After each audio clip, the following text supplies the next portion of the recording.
Viewers welcome back to news TV 84 break तो बाद ਅਸੀਂ ਪ੍ਰੋਫੈਸਰ ਮੋਹਿੰਦਰ ਸਿੰਘ ਜੀ ਨਾਲ ਹੀ ਆਪਣੇ ਸਵਾਲਾਂ ਦਾ ਸਿਲਸਿਲਾ ਜਾਰੀ ਰੱਖਦੇ ਹਾਂ। ਜੀ ਵੀਰ ਜੀ ਬ੍ਰੇਕ ਤੋਂ ਪਹਿਲਾਂ ਤਾਂ ਅਸੀਂ ਗੱਲ ਕੀਤੀ ਸੀ ਸੰਤ ਜਰਨੈਲ ਸਿੰਘ ਖਾਲਸਾ ਪਿੰਡਾਂ ਵਾਲਿਆਂ ਜੀ ਦੀ ਸ਼ਖਸੀਅਤ ਦੇ ਬਾਰੇ। ਉਹਨਾਂ ਦਾ ਹਮੇਸ਼ਾ ਸੁਪਨਾ ਰਿਹਾ ਸੀ ਕਿ ਇੱਕ ਆਜ਼ਾਦ ਦੇਸ਼ ਦਾ। ਤੁਹਾਨੂੰ ਕੀ ਲੱਗਦਾ ਤੁਹਾਡੇ ਖਿਆਲ ਨਾਲ 30 ਸਾਲ ਬਾਅਦ ਅੱਜ ਸਿੱਖ ਕੌਮ ਕਿੱਥੇ ਖੜੀ ਹੈ?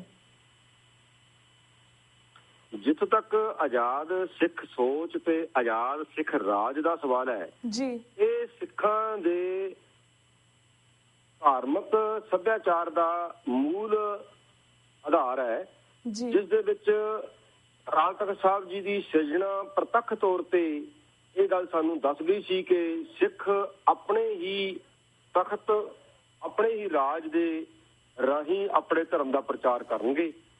ਉਹੀ ਸੋਚ ਮੀਰੀ ਪੀਰੀ ਦੀ ਸੋਚ ਜਿਹਨੂੰ ਅਸੀਂ ਸਿੱਖ ਧਰਮ ਦੇ ਵਿੱਚ ਮੰਨਿਆ ਹੈ, ਉਸੇ ਸੋਚ ਦੇ ਨਾਲ ਸੰਤ ਜਰਨੈਲ ਸਿੰਘ ਭਿੰਡਰਾਂ ਵਾਲਿਆਂ ਨੇ ਸਾਨੂੰ ਸਮਝਾਇਆ।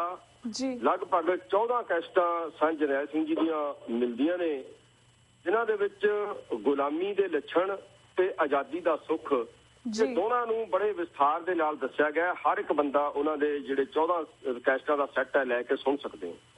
ਮੈਂ ਇੱਥੇ ਇਹੀ ਕਹਿਣਾ ਚਾਹੂੰਗਾ ਕਿ ਜਿਸ ਸੋਚ ਦੇ ਵਿੱਚ ਸੰਤ ਜਰਨੈਲ ਸਿੰਘ ਭਿੰਡਰਾਂ ਵਾਲਿਆਂ ਨੇ ਮਹਿਸੂਸ ਕੀਤਾ ਕਿ ਅਗਰ ਸਿੱਖ ਇਸੇ ਤਰ੍ਹਾਂ ਗੁਲਾਮ ਰਹੇ ਤਾਂ ਉਹ ਕਦੇ ਵੀ ਆਪਣੇ ਧਰਮ ਦਾ ਪ੍ਰਚਾਰ ਆਜ਼ਾਦ ਰੂਪ ਵਿੱਚ ਨਹੀਂ ਕਰ ਸਕਣਗੇ, ਬਲਕਿ ਜਿਹੜੀ ਸਿੱਖ ਰਾਜਨੀਤੀ ਉੱਤੇ ਭਾਰੂ ਧਿਰ ਹੈ ਉਹਦੇ ਅਗਰ ਮਨਸੂਬੇ ਦੇਖੇ ਜਾਣ ਤਾਂ ਉਹ ਸਾਨੂੰ ਹਿੰਦੂਆਂ ਤੋਂ ਵੀ ਜ਼ਿਆਦਾ ਕਾਹਲੇ ਪਏ ਹੋਏ ਨੇ ਆਪਣੇ ਆਪ ਨੂੰ ਹਿੰਦੂ ਧਰਮ ਦਾ ਹਿੱਸਾ ਸਾਬਤ ਕਰਨ ਲਈ।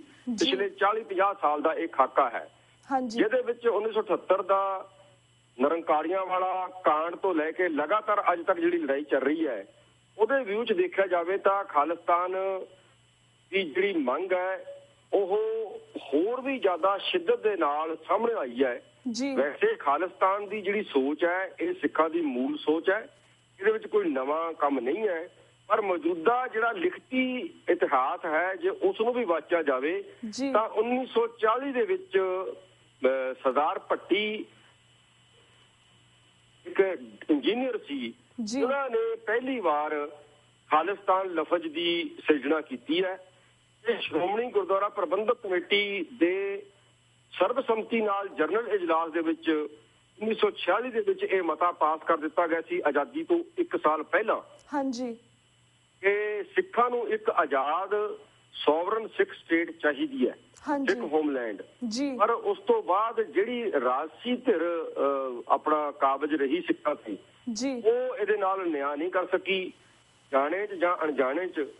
ਇਹ ਇੱਕ ਖੋਜ ਦਾ ਵਿਸ਼ਾ ਹੈ, ਪਰ ਸੱਚਾਈ ਇਹ ਹੈ ਕਿ ਸਾਨੂੰ ਬੜੇ ਹੀ ਯੋਜਨਾਬੱਧ ਤਰੀਕੇ ਨਾਲ ਗੁਲਾਮ ਬਣਾਇਆ ਗਿਆ ਹੈ।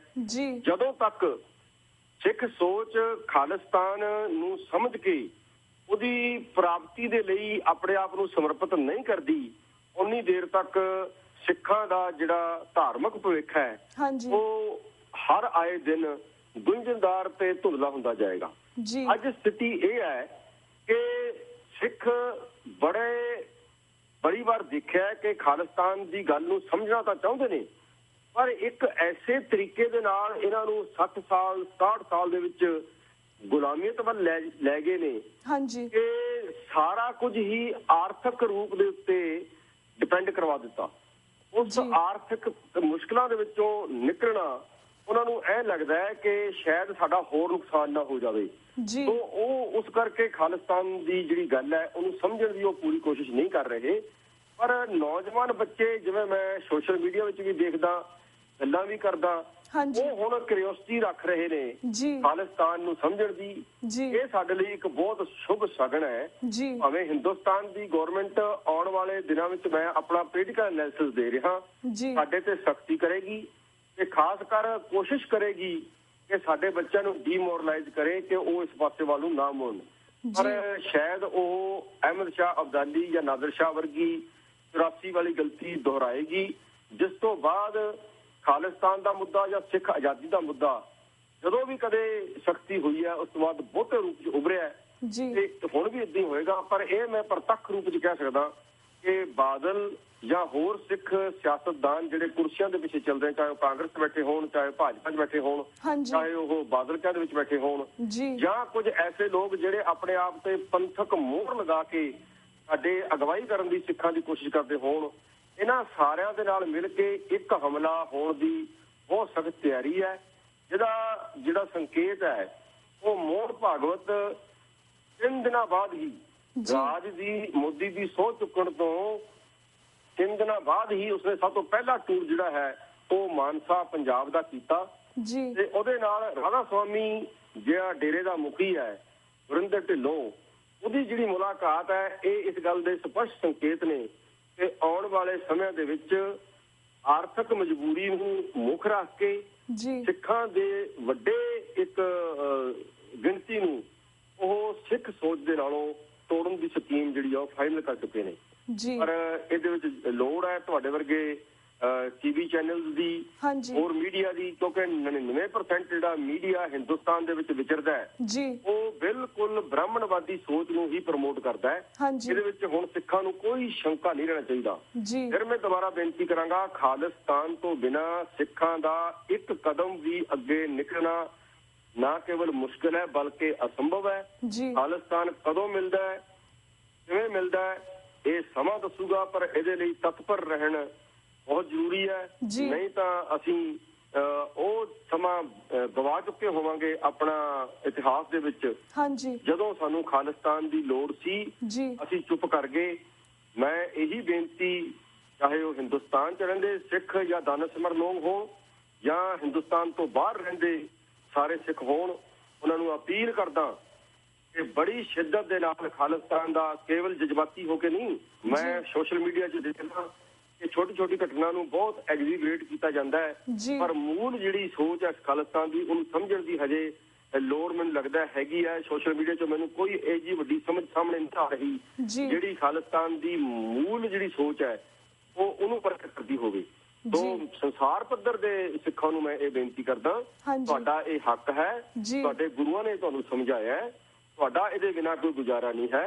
ਇਸ ਲਈ ਖਾਲਿਸਤਾਨ ਦੀ ਗੰਭੀਰਤਾ ਨੂੰ ਸਮਝੋ ਤੇ ਇਹਦੇ ਵੱਲ ਨੂੰ ਕਦਮ ਪੁੱਟੋ, ਨਾ ਕੇਵਲ ਸਮਝੋ ਬਲਕਿ ਕਦਮ ਪੁੱਟੋ। ਸਟੈਪ ਬਾਈ ਸਟੈਪ ਅਸੀਂ ਸੰਗਠਿਤ ਰੂਪ ਦੇ ਵਿੱਚ ਜਦੋਂ ਯੋਜਨਾਬੱਧ ਤਰੀਕੇ ਦੇ ਵਿੱਚ ਕਰਾਂਗੇ ਤਾਂ ਇਤਿਹਾਸ ਸਾਨੂੰ ਦੱਸਦਾ ਹੈ ਕਿ ਭਾਵੇਂ ਸਾਡੀ ਗਿਣਤੀ ਪਾਸਟ ਵਿੱਚ ਵੀ ਇਤਿਹਾਸ ਵਿੱਚ ਵੀ ਘੱਟ ਸੀ, ਪਰ ਅਸੀਂ ਫਿਰ ਵੀ ਬੜੇ ਹੀ ਸ਼ਿੱਦਤ ਦੇ ਨਾਲ ਬੜੇ ਜ਼ੋਰਾਵਰ ਤਰੀਕੇ ਦੇ ਨਾਲ ਰਾਜ ਕੀਤੇ ਨੇ ਤੇ ਅਸੀਂ ਅੱਜ ਵੀ ਰਾਜ ਕਰ ਸਕਦੇ ਹਾਂ। ਇਹਦੇ ਵਿੱਚ ਗਿਣਤੀ ਇਮੈਟਰੀਅਲਾਈਜ਼ ਹੈ। ਸਿਰਫ ਸਿੱਖਾਂ ਨੂੰ ਆਪਣੇ ਜਿੰਨੇ ਕੁ ਅਸੀਂ ਹੈਗੇ ਆ ਉਹਨਾਂ ਨੂੰ ਇਸ ਦੀ ਗੱਲ ਨੂੰ ਸਮਝ ਕੇ ਨਾਲ ਹੋ ਕੇ ਤੁਰਨ ਦੀ ਲੋੜ ਹੈ। ਮੈਂ ਆਪਣੀ ਪਾਰਟੀ ਵੱਲੋਂ ਬੇਨਤੀ ਕਰਦਾ ਕਿ ਜਿੰਨੇ ਵੀ ਲੋਕ ਖਾਲਿਸਤਾਨ ਦੇ ਲਈ ਕਿਸੇ ਵੀ ਰੂਪ ਦੇ ਵਿੱਚ ਚੱਲ ਰਹੇ ਨੇ ਸਾਰਿਆਂ ਦਾ ਅਸੀਂ ਸਤਿਕਾਰ ਕਰਦੇ ਹਾਂ, ਪਰ ਸਾਨੂੰ ਸੰਗਠਿਤ ਹੋ ਕੇ ਜ਼ਾਹਿਰਾ ਤੌਰ ਤੇ ਖਾਲਿਸਤਾਨ ਦੀ ਜਿਹੜਾ ਏਜੰਡਾ ਹੈ ਉਹਨੂੰ ਪੂਰੇ ਤੌਰ ਤੇ ਲੈ ਕੇ ਚੱਲਣਾ ਚਾਹੀਦਾ ਹੈ। ਨਹੀਂ ਤਾਂ ਇਹ ਇੱਕ ਐਸੀ ਗੱਲ ਹੋਏਗੀ ਕਿ 84 ਵਾਪਰਿਆ, 84 ਦੀਆਂ ਗੱਲਾਂ ਕੀਤੀਆਂ ਗਈਆਂ, ਜੈਨੋਸਾਈਡ ਹੋਇਆ, ਮੈਮੋਰੰਡਮ ਦਿੱਤੇ ਗਏ, ਸਭ ਕੁਝ ਹੋਇਆ, ਪਰ ਹੌਲੀ ਹੌਲੀ ਹੌਲੀ ਹੌਲੀ ਲੋਕਾਂ ਨੇ ਇਹ ਸੋਚ ਲਿਆ ਕਿ ਹੁਣ ਸਭ ਕੁਝ ਠੀਕ ਹੈ, ਪਰ ਕੋਈ ਵੀ ਠੀਕ ਨਹੀਂ ਹੋਇਆ। ਇੱਕ ਹੋਰ ਗੱਲ ਮੈਂ ਇੱਥੇ ਜ਼ਿਕਰ ਕਰਨਾ ਚਾਹੁੰਦਾ ਕਿ ਆਮ ਤੌਰ ਤੇ ਸਿੱਖਾਂ ਦੇ ਸੰਗਠਨ ਜਿਹੜੇ ਨੇ, ਦਿੱਲੀ ਕਤਲੇਆਮ ਦੀ ਜਦੋਂ ਗੱਲ ਹੁੰਦੀ ਹੈ, ਜੈਨੋਸਾਈਡ ਦੀ ਗੱਲ ਹੁੰਦੀ ਹੈ ਜਾਂ ਦਰਬਾਰ ਸਾਹਿਬ ਤੇ ਹਮਲੇ ਦੀ ਗੱਲ ਹੁੰਦੀ ਹੈ ਤਾਂ ਇੱਕ ਲਫ਼ਜ਼ ਵਰਤਿਆ ਜਾਂਦਾ ਹੈ ਕਿ ਸਾਨੂੰ ਇਨਸਾਫ ਨਹੀਂ ਮਿਲਿਆ, ਸਾਨੂੰ ਇਨਸਾਫ ਚਾਹੀਦਾ ਹੈ। ਇਹ ਬਹੁਤ ਹੀ ਗੰਭੀਰ ਮਸਲਾ ਹੈ। ਕਦੇ ਵੀ ਕਾਤਲ ਤੁਹਾਨੂੰ ਇਨਸਾਫ ਨਹੀਂ ਦੇਗਾ। ਇਨਸਾਫ ਲੈਣ ਵਾਸਤੇ ਤੁਹਾਨੂੰ ਖਾਲਿਸਤਾਨ ਲੈਣਾ ਪਏਗਾ।